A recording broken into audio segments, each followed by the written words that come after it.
Ako po, ako po pala si Brother Jerwin Gelbolea. Ang asawa ko pala si Joanne Gelbolea. Taga lang po kami, taga Maliim lang po kami. Tapos, tinatawag po kami Team J kasi kahit po ng pangalan namin, nagsisimula sa letter J. Yan, Jerwin, Joanne, Jairus, Jeran, Joaquin, malay mo, may pang-apat pa. Tumatawa siya, no? Diba? Oo. Pero, okay kami, sige. Pero, yan na natin. Ngayong gabi nito, before tayo mag-start, mag-isip kayo, or may mga kayo, di ba, may mga ballpen kayo, di ba?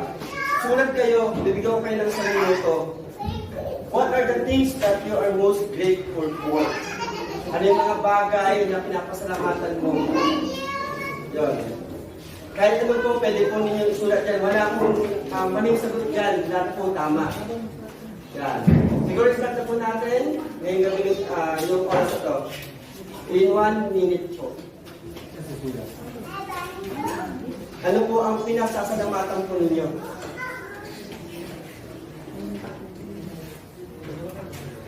Bawal po magkopyahan, ha?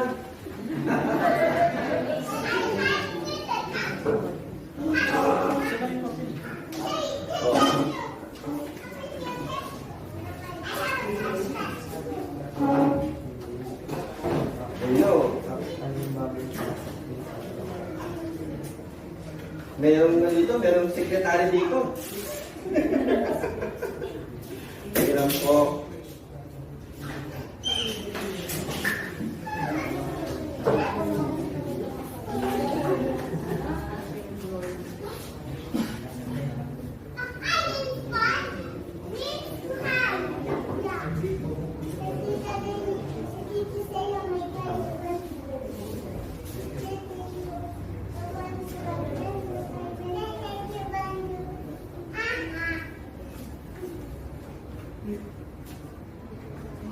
Kamusta po ba? Pwede po ninyong isulat dyan, ha? Nanalo po ako sa loko.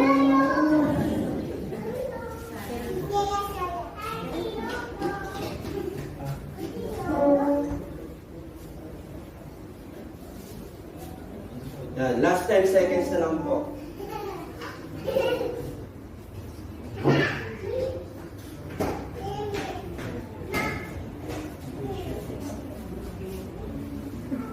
Sige po. Siguro, since tapos na po yung 1 minute natin, ang tanong ko po sa inyo, ano una ninyong sinulat na pinasasalamatan ninyo ngayong gabi ito? Lord's love. Ano pa? Family. Ano pa? Good health. Yun, di ba? Sana to, si Brother J. Pero tinatawag ko itong Tito J kasi masarap to magluto eh. Yan. Sabi nga nila, ang pinasasalamatan daw ng pamilyang Pilipino is about family. Pinakauna daw po yun. Pangalawa, mga anak, trabaho. Yan. Ayan po yung mga pinasasalamatan po natin. Pero, ngayong gabing ito, dapat po tayo magpasalamat kasi nandito po tayo ngayong gabing ito.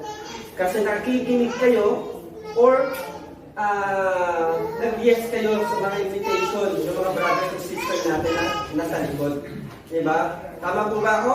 Yes. Diba? Yes. Dahil sa sobrang busy ng schedule natin, sa trabaho, sa family, diba? Pero mas pinili po ninyong makinig sa salita ng Diyos. Amen? Amen. Kaya po, sabi nga po dito, God is love. And he who abides in love, abides in God. And God abides in him. Diba? Ang pag-usapan natin, tungkol po sa pagmamahal. Sabi nga po, love is a universal feeling. Diba? Lahat naman po tayo is feel ng pagmamahal. Diba? Mahirap man or mayaman, di ba? Bata man tayo or matanda, na-feel po natin yung mismo pagmamahal. Ang tanong ko, sino ba ang hindi nakapag-ano dito? Ramdam ng pagmamahal? Meron po ba? Wala. Di po ba? Kasi lahat po tayo nakaramdam po ng pagmamahal. Kahit simpleng bagay lang po, nararamdaman po natin yan. Sabay nga din po nasa sa atin, love is an attraction. Naniniwala po ba kayo doon? Di ba? Kapag nakita ninyo, isipin ninyo yung unang araw na nakita ninyo yung asawa ninyo. Nung nililigawan mo pa lang, si Mrs. ang naliligo kay Mister. Di ba? Isipin mo yun. Di ba? Ikaw naliligo sa atin. Di ba? Ano ang nakita ninyo? Di ba? Six packs, di ba? Sa mga lalaki naka-brush up, naka-gel. Sa mga babae, sigurado ang ano nito, ang bewang nito, size 24. Di ba? Yun nga din po na ang pagmamahal daw is an attraction. Pero kapag nawala na yung attraction, nawawala na rin po yung pagmamahal minsan. Tama po ba ako? Di ba? Pero sa gabing ito, ang ituturo sa atin is ibang pagmamahal. Ang pagmamahal ng ating Diyos. Kasi ang pagmamahal, nasa atin na po yan. Biyaya na po yan ng Diyos sa atin. Sabi nga din po nila, ang love is an abuse word or feeling na ginagawa natin sa araw-araw. Tatanungin niyo ako, bakit abuse? Kasi minsan, ang pagmamahal, puro tanggap na ng tanggap, ayaw magbigay. Diba? Diba? Meron ganun nanay na pagmamahal eh. Gusto, ako na lang palagi. Pero pag siya magbibigay, ayaw niya. Diba? May mga pagmamahal naman na gusto naman siya palaging bida. Diba? Or pagiging self-righteousness. Na iniisip niya na mahal ako ng Diyos, wala akong mararamdaman na sakit, wala akong mararamdaman ng problema. Pero ang totoo, ang pagmamahal, may mararamdaman ka talagang problema. Pero hindi tayo pinapabayaan ng Diyos. Bagkus, dinadamayan tayo ng Diyos. Ngayong gabi, ano ba ang pagmamahal ng Diyos? Di ba? Ang pagmamahal ng Diyos is unconditional love. Or sa ano pa is agape. Yan. Ulitin natin. Agape. Di ba? Ang pagmamahal natin, di ba? Naalala ba ninyo nung nasa simbahan kayo na kinakasal? Di ba? Ano yung binitawan ninyo salita sa harap ng simbahan? For better and for worse. Ano pa? For richer and for poorer. Diba? And sickness in health. Ano pa? Till death do us apart. Diba? Yun ang pagmamahal na tinuturo sa atin ng Diyos. Actually, meron pa po isang tinuturo sa atin, yung Christian faith natin. Ito yung self-sacrificial love. Naalala ninyo na ang ating Ama binigay ang sarili niyang anak. Ibinaba niya dito sa lupa para lang mamatay, di ba? Mamatay upang isalba tayo sa ating mga kasalanan. Kaya ngayong gabi, iikot ang ating discussion na to sa tatlong aspeto lamang. God creates, God saves, God sustains. Yan. Unang-una, yan. God loves create. Diba? From the word creates, Di ba? Sa unang, sa Bible, sa Old Testament, ano ba ang unang ano doon? Book. Genesis, di ba? Dahil ang creation is our original blessing. Kung saan, from the book of Genesis, nandyan yung ginawa ng ating Panginoon sa loob ng 5 araw. Ginawa niya ang lupa, langit, dagat, di ba? Hayop, di ba? Pero, sa ika-6 na araw, ano ang ginawa niya? Tao, di ba? God created mankind in His image, in the image of God. He created them. Male and female, He created them. Di ba? Sa ika-6 na araw, ginawa po tayo ng ating Panginoon. In His own image. Di ba? Kaya, nung ginawa tayo ng ating Diyos, sabi niya sa atin, humayo kayo at magpakarami. Di ba? Lahat ng bagay na nandito is sa inyo.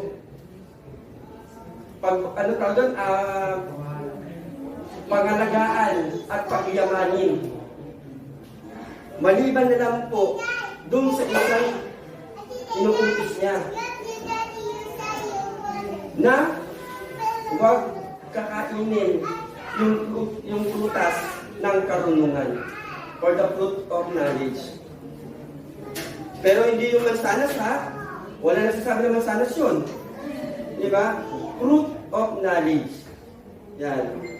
Dahil nung ginawa tayo ng ating Panginoon, binigyan tayo ng dignidad, ng prinsipyo, at yung isang pinakamalagang bagay, yung free will. Free will na alam natin kung ano ang tama at mali. Diba? Free will na inabuso natin. Diba? Sinabi na sa atin ng Panginoon, huwag natin kakainin yung prutas ng karunungan. Anong ginawa nila Adan at Eva? Kinain pa rin. Diba? Inabuso yung free will na to. Diba? Kaya dyan papasok yung God loves saves. Kasi nagkasala po tayo. Diba? Ngayon, nung nagkasala po tayo, isasalba naman po tayo. Diba? Yung pagmamahal ng ating Panginoon, God loves saves. Diba? Dahil ang gusto ng ating Panginoon, lahat po tayo, wala pong may iwan. Sasabihin ko, walang may iwan, ha? Lahat po tayo, aakyat po sa langit. Sino ba kayo umakyat sa langit? Wala, di ba? Lahat tayo. Kahit na anong kasalanan na ginawa natin, sabihin na natin na yung ibang tao nakapatay, nagdodroga, di ba? Pero ang pagmamahal ng Diyos hindi po nawala doon. Dahil ang gusto po ng ating Panginoon na kahit po tayo ay nagkasala, inihintay lamang po tayo na tayo lumapit ulit sa ating Panginoon. Tama po ba ako? Yes. Di ba? Sa ating mga, di ba? Bilang magulang, di ba? Kapag nagkakasala ba mga anak natin, hinahayaan ba natin? Di ba hindi? Di ba? Pagkos, dinadamayan natin.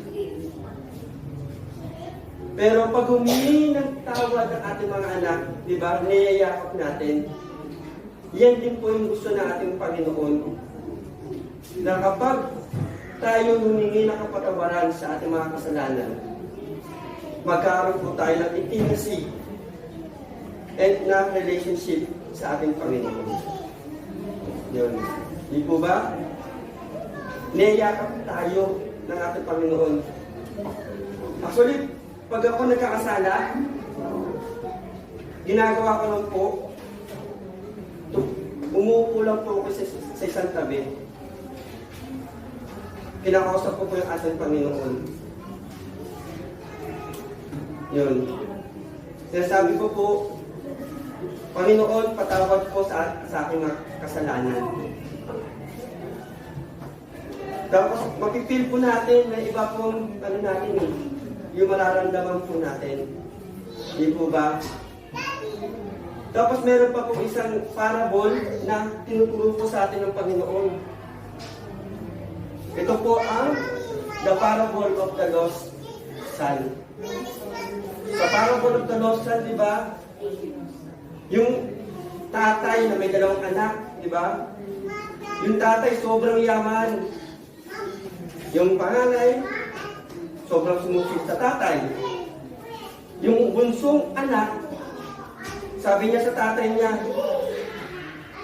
"Tatay, akin na yung yaman ko. Ibigay mo na sa akin." Diba? Noong mga panahon na yon, sa panahon ni Kristo, sa mga Hudyo, kapag hiningi mo ang yaman mo, napakabigat na pong kasalanan yun. Kasi sinasabi mo na napatay na po yung magulang ninyo. Diba? Sino anak ang gusto mamatay yung magulang, diba? Hiningi mo na agad yung yaman mo.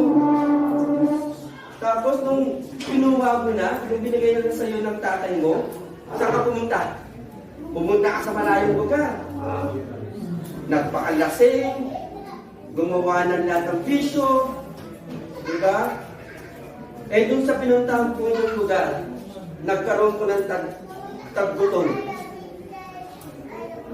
Ngayon, sa lugar na yun, sa mismo na yun, wala na siyang pera na magagastos kasi nalustay niya na natin. Diba? Sasabihin na natin, binigyan siya ng kalaking milyon. Sa oras na taggutom, wala na siyang mahugot sa bulsa niya. In short, bankrupt na siya kung sa atin ngayon. Para maano niya yung pagkagutom niya sa lugar na yun, pinasok niya anumang trabaho. Tagalinis ng kulungan ng baboy. Kung sa mga panahon na yun, yun yung pinakamaruming pwede mong gawin na trabaho.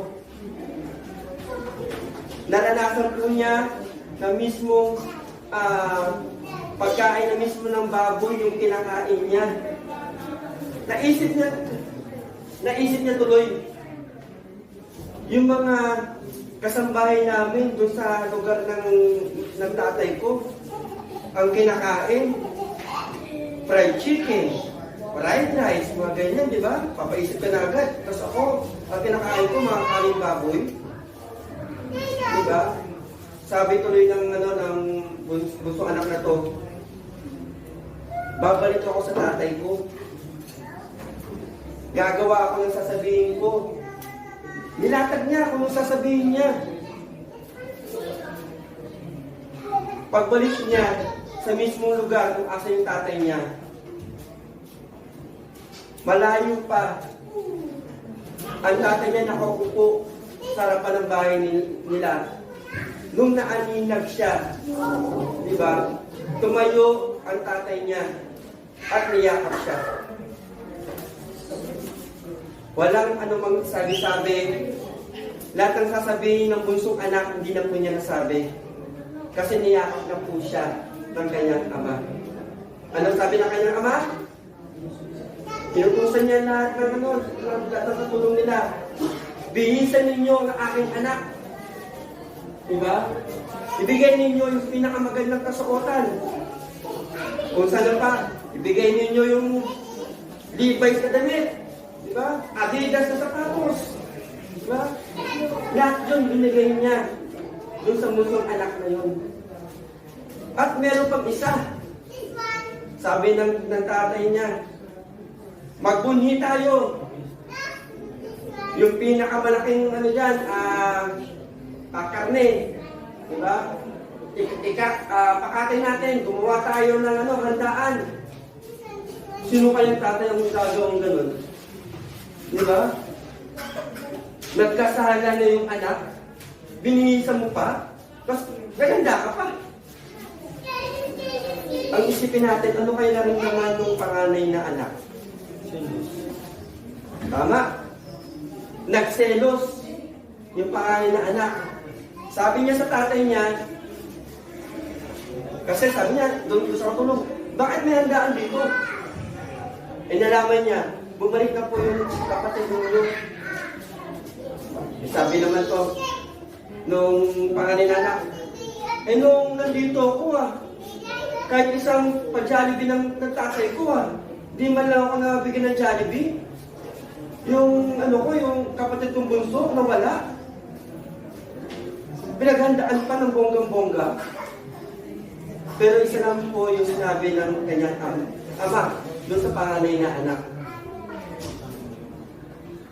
Anak, lahat ng akin ay sa iyo. Yan po yung tinuturo sa atin ng ating Panginoon. Na kahit anumang pong bagay na nakikita natin ay galing sa ating Ama. Diba? Sabi nga doon sa unang-una natin, sa God creates lahat tayo ginawa ng maganda. Naniniwala ba kayo doon? Maganda ba tayo lahat? Sabihin nga ninyo, sa asawa ninyo, ang ganda-ganda mo.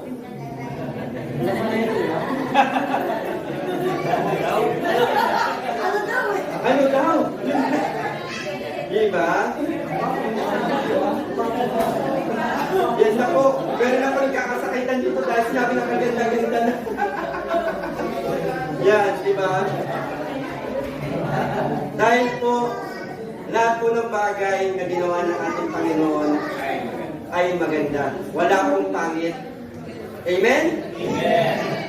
Sino may sabi ng pangit ang ginawa ng Diyos? O diba? Nag-I love you. Diba?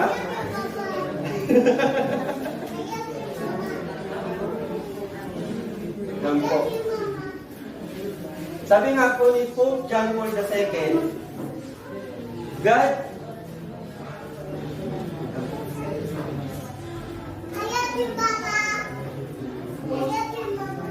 love is expressed in the offering of the Son. Diba? The Son who redeems His acts are the retentive. For God so loved the world that He gave His only Son, so that everyone who believes in Him may not be perished. Yan po yung sinasabi ko sa John chapter 3, verse 16 to 17. Diba? Dahil po, sinalba na po tayo ng ating Panginoon, God loves the King. Bumaba na po siya sa atin. Diba? Yan na po yung sinasabi sa atin na yung anak po ng ating Panginoon nasa isa Kristo, bumaba dito sa lupa. Hindi upang magbunyi, kundi ipako at tumatay sa krus upang iligtas po tayo sa ating mga kasalanan. Diba? Ngayon, nung namatay ang ating Panginoon, nung sinagba tayo ng ating Panginoon, ano ba? Ang next? God's love sustain. Ano naman po yung God love sustain? Ito po yung Holy Spirit. Kailan po ba binigay yung Holy Spirit sa mga apostoles? Pentecost. Ilang araw after niya umakyat sa langit? 40. Ilan? 3 days? 40 days. Ilan? 40. 40 days. Ngayon, yung Holy Spirit na yan, di ba? Nung namatay si Kristo, umakyat sa langit, yung mga apostoles, takot na takot. Nagkulong sila sa isang lugar. Kasi, kapag lumabas sila, papatayin sila. Sino kayo ang ano nyo? Lalabas mo? Kung alam mo, papatayin ka. Di ba? Pero, nung araw na binigay ni Kristo, yung pangako niya, na Holy Spirit, nabigyan po ng lakas ng loob, o nagbigay po ng bagong buhay sa bawat apostoles na magbahagi ng salita ng Diyos. Diba? Yan din po, kaya po ang Holy Spirit is nasa atin. Binibigay po yan upang tayo gabayan sa lahat ng ating ginagawa. Naniwala ba kayo na may Holy Spirit? Yes. Diba? Dahil yung mismo Holy Spirit na po na yan, kaysa man po tayo magpunta, nandiyan po siya. Kasi yan po yung pangako po ng ating Panginoon. Diba? Dahil nga po, ang pangako ng Panginoon hindi po napapako. Sabi nga po nila, habang ikaw ay nagmamahal sa ating Panginoon, lalo mo nakikita yung biyaya na binibigay niya sa iyo. Tama po ba? Huwag po nating isipin na hindi po tayo mahal ng Diyos. Dahil ang Diyos ay palagi nasa tabi po natin. Sabi nga po sa sa pinapanood ko na palabas diba? Malay mo, nasa harapan mo na, hindi mo lang pinansin. Diba? Ang misis ko natatawa, kasi paboritong palabas yun. Yun. Malay mo, nasagi mo na, hindi mo lang nilingon. Diba? Malay mo, diba? Kinapik ka na, di mo lang din napansin ulit. Diba? Yun po, yung ating Panginoon, kapag kinapik po tayo, nandiyan lang po siya sa tabi, sasabihin niya sa inyo, sa atin lahat, nandito lang ako, hello, hi, ganun po, ang yung ating Panginoon. Hindi po ba? Yan. Bago po, siguro magtapos ang aking talk ngayong gabi nito, meron lang po akong ipapalabas na isang video tungkol sa sulat ng isang ama. Ama na palagi po nandyan, ama na hindi po tayo pinapabayaan. Na ama na kahit anong talikod po natin, hindi po tayo iiwan. Siguro, since hindi po medyo makita dito sa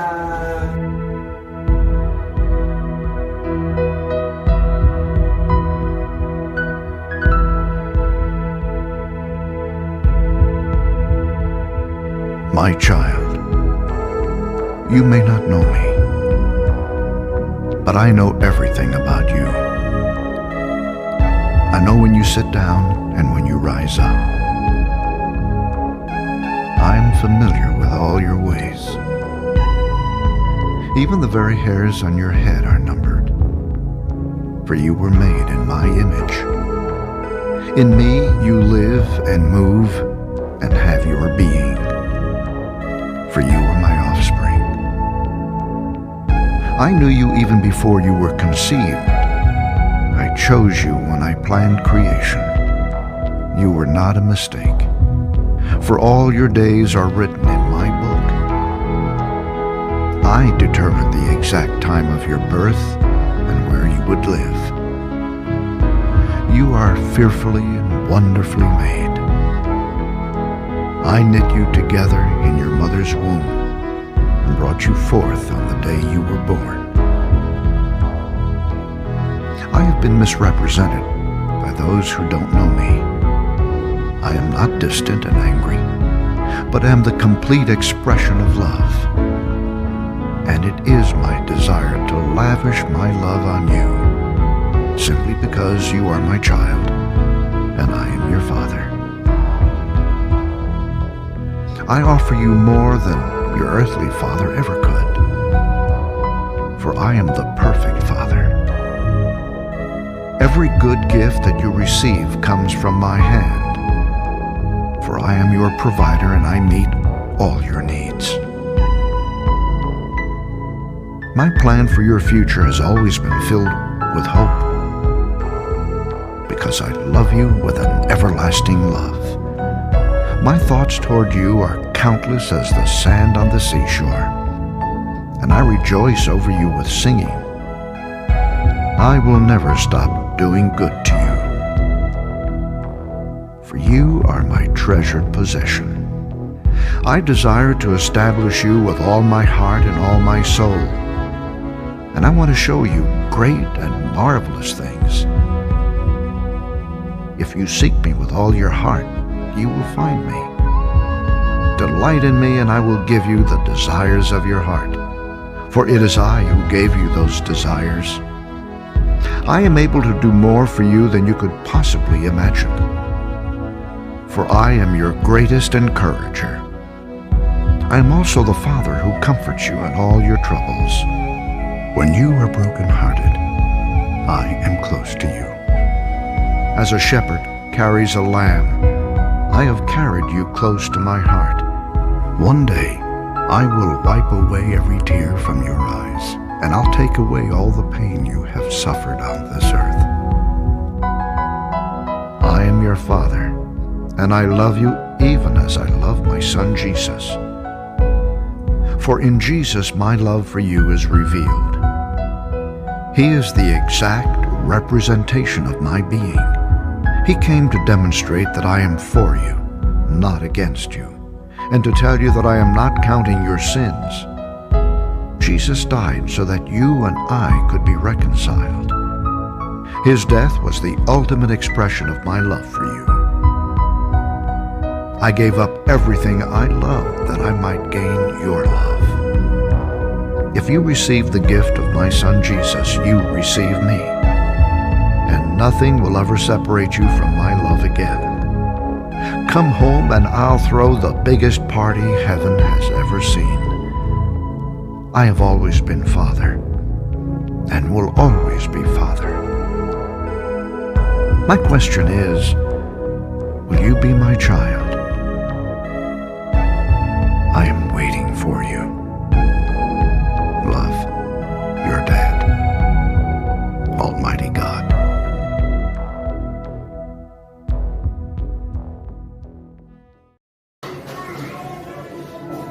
And structural engineering. Sabi nga po sa akin ng aking ina, halika dito. Kung anong gusto mo, pagbibigyan kita. Napatingin ako sa nanay ko. Kasi sa lahat-lahat ng ginawa ko, kung ano pa yung ikabubuti ko, yun pa rin po yung ginagawa niya. Lahat po ginawa ko ng nanay ko, kaya po, ngayon, story short, nakapagtapos po ako ng nursing. 4 years po sa nursing. First take lang po sa board exam. Dahil sa pagmamahal ng aking ina. Yan din po na niyakap po ako ng aking ina. Nag-iyakan po kami. Tapos, siguro sinasabi lang sa akin nung gabing iyon, halika dito, eto nung mangyari, mahal pa rin kita. Diba? Yan po yung sinasabi sa atin ng ating Panginoon. Na kahit ano nga pong gawin natin, mahal pa rin tayo ng Panginoon. Sa ating discussion ngayong gabing ito, pinakita po yung San Tatlo. Sino itong San Tatlo na to? God creates the God Father, the God. God saves, Jesus Christ. God sustains, the Holy Spirit. Kaya po, ngayong gabi ito, himay-himayin po natin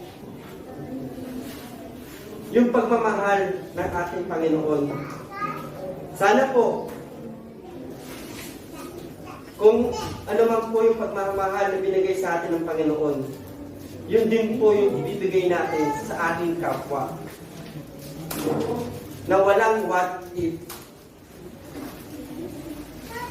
Pwede ba yun? Diba?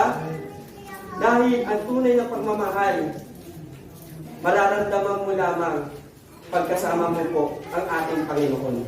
Amen? Amen. Kaya po, ngayong gabi ito, before po ako magtapos sa akin to, hayaan po ninyo ako magbigay ng konting panalangin para po sa inyong lahat. As we start, in the name of the Father, the Son, the Holy Spirit, Amen. Father in heaven, thank you for your compassionate and merciful love. Grant me the grace to remember at all times that your love creates, your love saves, and your love sustains. I invite you to come into my life.